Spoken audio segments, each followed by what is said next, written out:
Welcome to Unit 4, your individual project. This week is a compare-contrast essay. More specifically, your task is to evaluate 3 computers using the compare-contrast method. And then after you have compared and contrasted those 3 computers, you're going to choose one as the best for your organization. If you've read the assignment comments, you've seen that in this week's assignment, you pretend that you are representing some group. It could be your workplace, it could be a church group, it could be a social group, it could be your home family group, but you're representing some kind of group. And this group has asked you, because of your brilliant ability to compare and contrast things, to go out and find the best computer for that group. Whenever you evaluate things, you are usually comparing and contrasting them. So this is an important exercise, and it's probably something that you do every day, whether it's deciding which shirt to wear or which life insurance policy to buy. You are comparing and contrasting. So because we're doing it on computers, that's just a matter of fate. The skills that you'll be practicing are applicable to a variety of situations in your life and at work. So let's talk about how to set up a, generally speaking, compare and contrast essay. Now, because you're in school and you're using the APA format, your compare-contrast essay is going to consist first of a title page, and then it's going to consist of an abstract page, and that's just because it's an APA paper. After that front matter comes the actual body of your essay. And the body of your essay consists of 5 paragraphs. And it does have to be 5 paragraphs this time because you're limited to 3 computers. Now, your introduction paragraph is not going to be any different than any of the introduction paragraphs you've written so far in the course.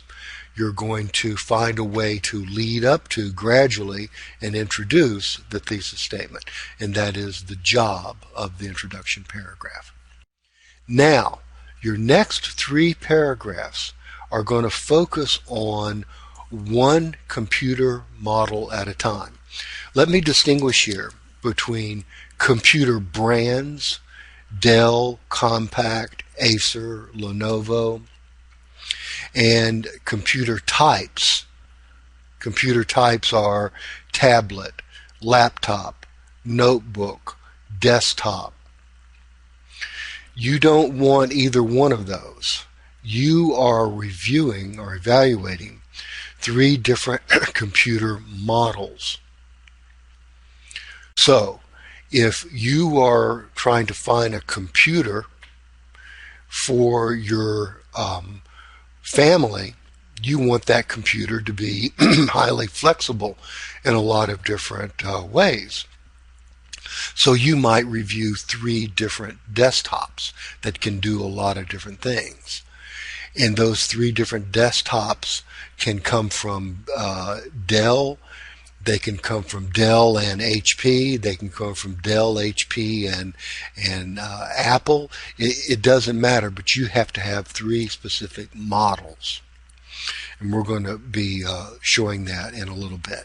If you're reviewing computers for sales staff that flies on airplanes, then you probably want to look at notebook computers. So you would get an Acer notebook and compare it to a certain Dell notebook and compare it to a certain Apple notebook. So that's one thing that I want you to keep in mind, that you're comparing computer models. The next thing to keep in mind is the criteria that you use to evaluate those computers.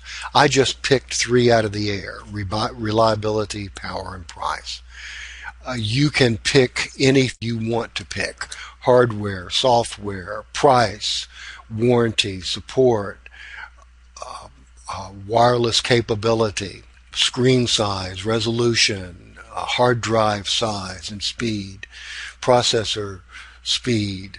You can choose any criteria that you want, but they have to be the same criteria used for each of the three computers. And not only do they have to be the same criteria used for each of the three computers, they have to come in the same order. So if you did reliability, power, and price for computer number 1, you have to do it in the same order, reliability, power, and price for number 2. You can't do price, power, and reliability. Although they're the same criteria, they're not in the same order. So keep that in mind, and again, you'll see it clearly when we review our model.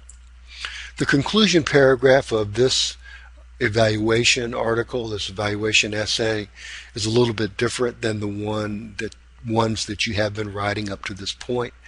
In this evaluation conclusion, you're going to be announcing the winner of this computer smackdown, this computer face-off between these three models. You're going to be telling the computer model which you choose as the one for your group, and then you're going to be giving the reasons why you make that choice. Something else is different about your references page as well.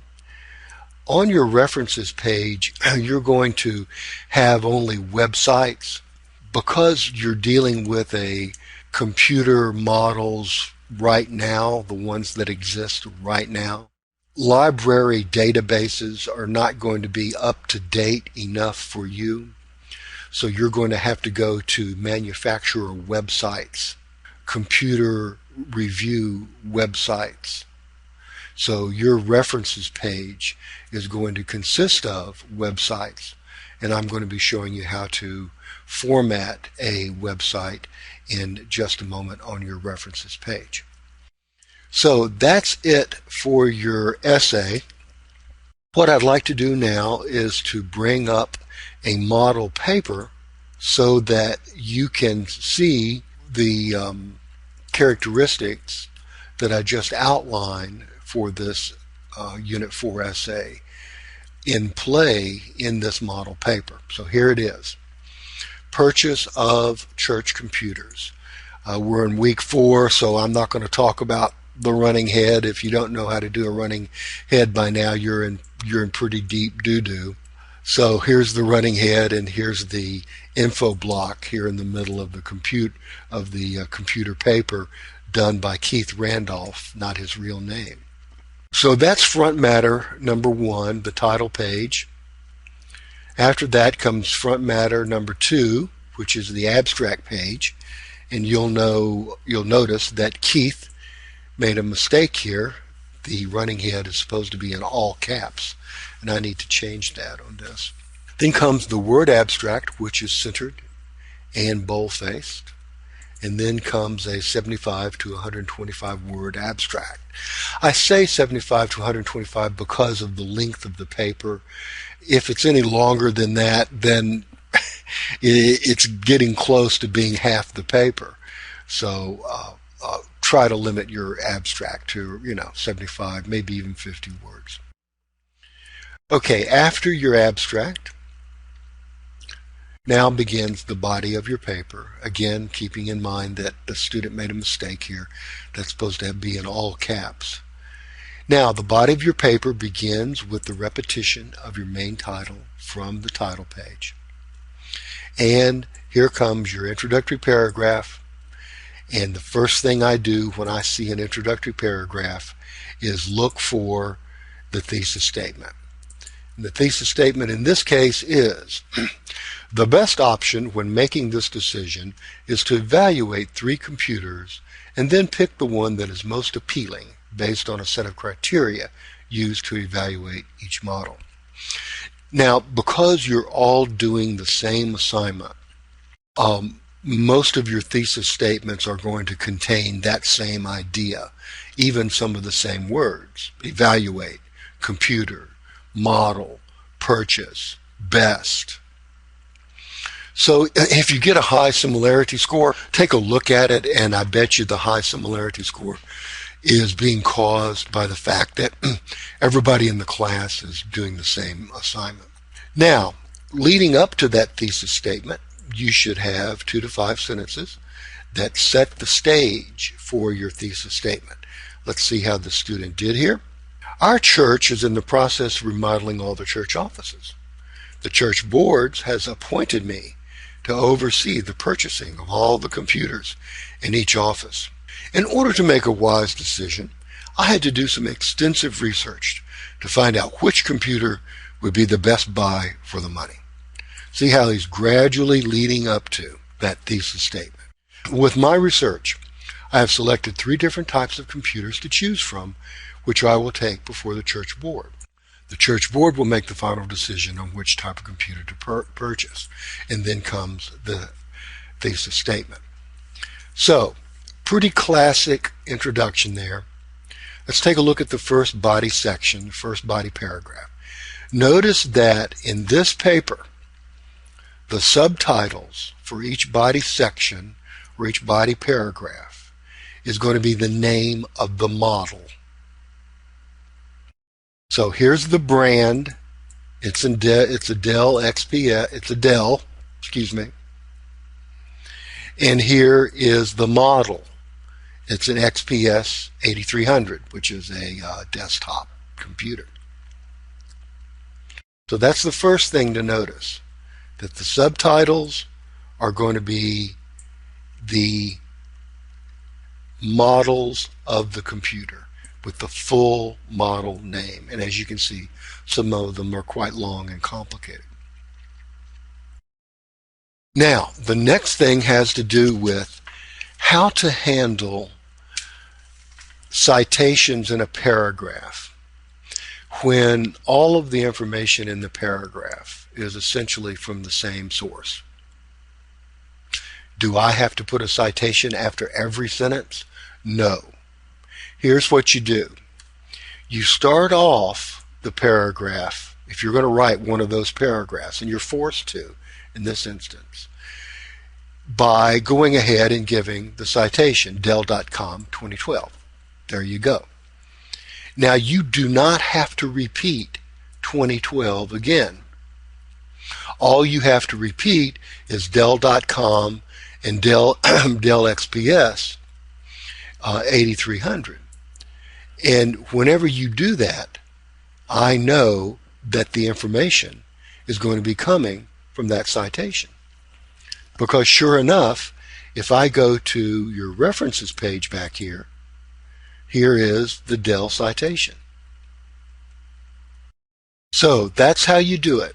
You open the paragraph with the citation, and then you do not have to repeat the year or anything in parentheses again.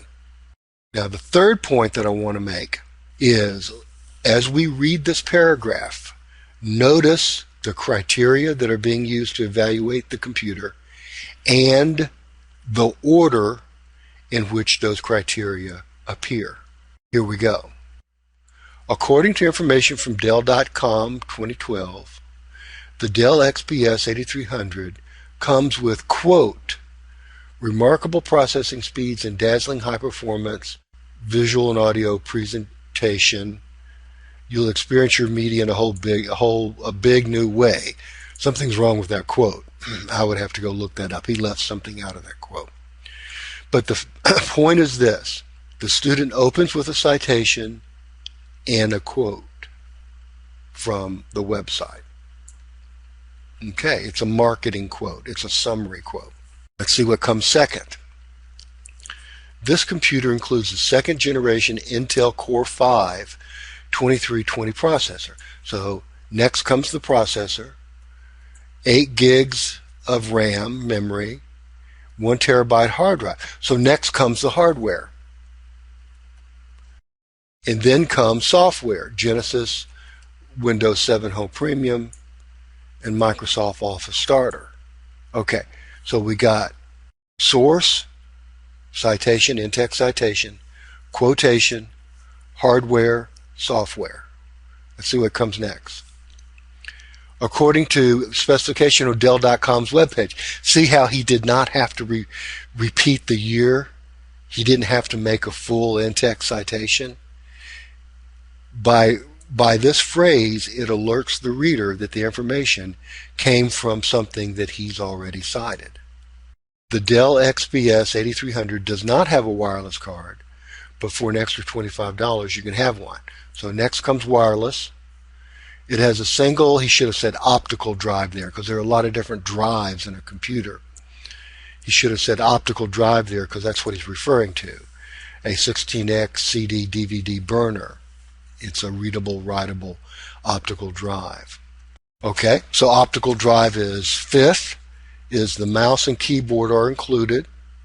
6 is any kind of freeware, trialware that comes with it.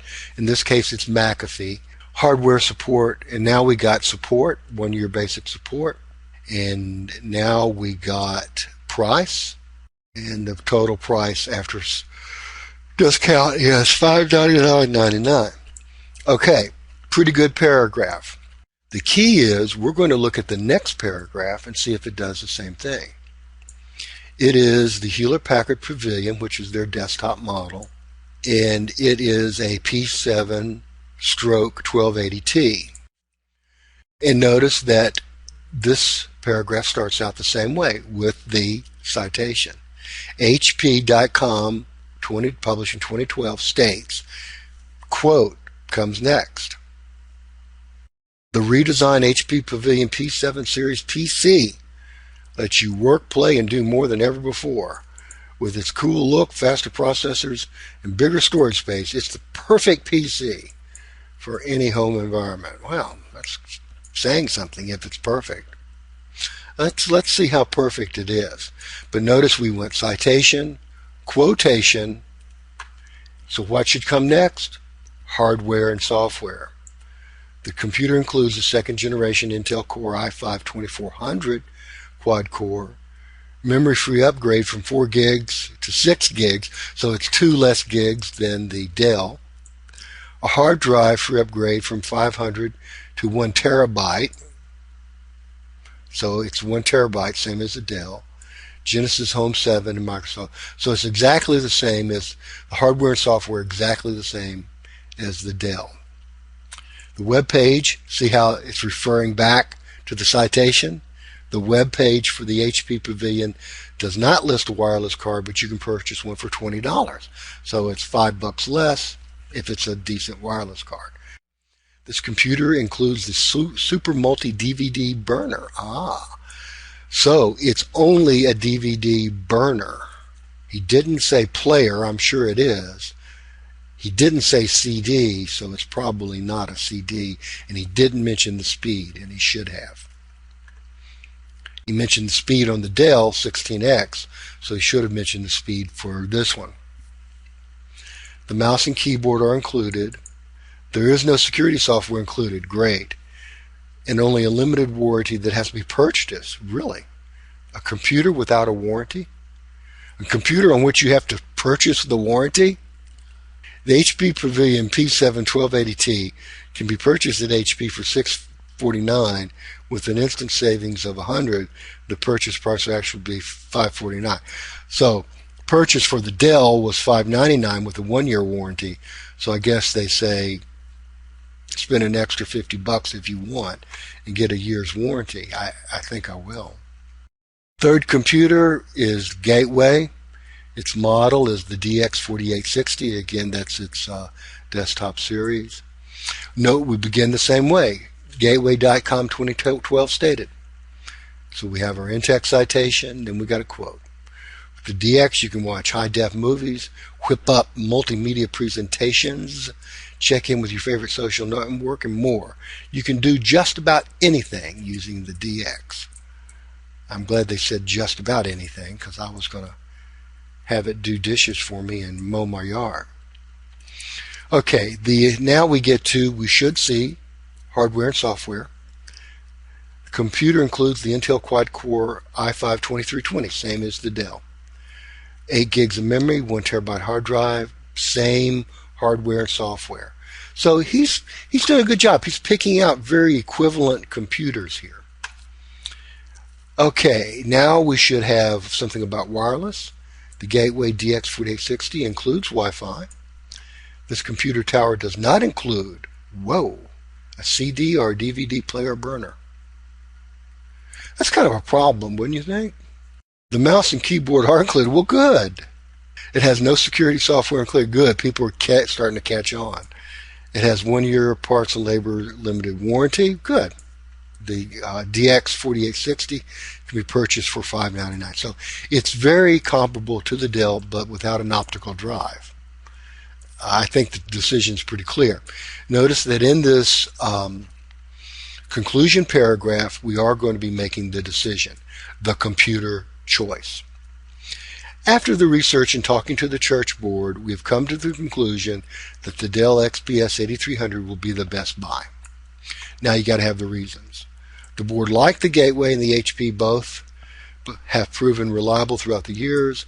However, the big drawback to the HP, it didn't come with a warranty, and the Gateway does not come with a CD, DVD player or burner, which was a big drawback. So after all the considerations, the Dell would be the best buy for the church because it has all the basics for the church for $599.99, $600.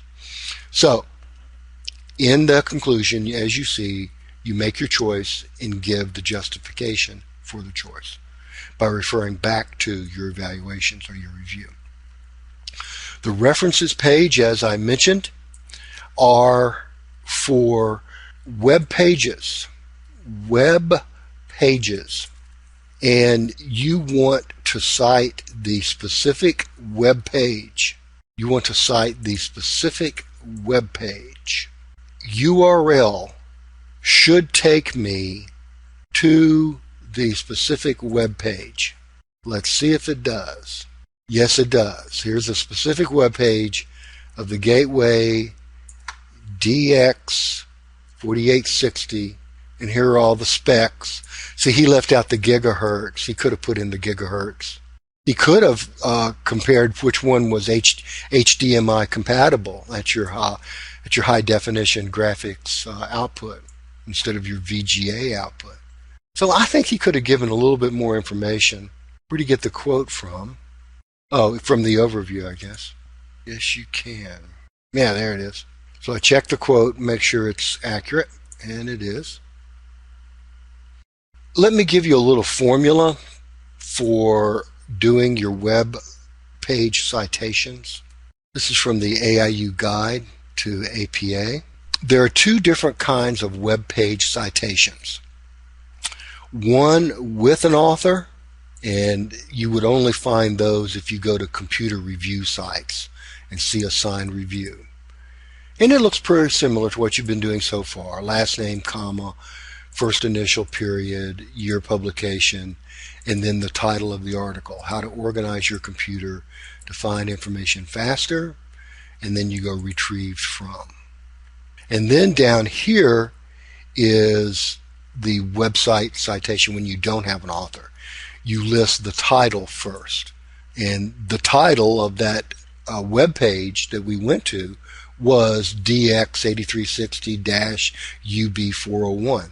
That the thing that is in the largest type on a page is its title. White House budget chief Orsog to quit. And we got 2010. You get the date from the bottom of the page. And that's it. You just go retrieve from. So there you go. It's very, very simple. Author, title of the web page, retrieve from. If there's no author, title of the web page, date, retrieve from. Okay, well, that concludes my presentation.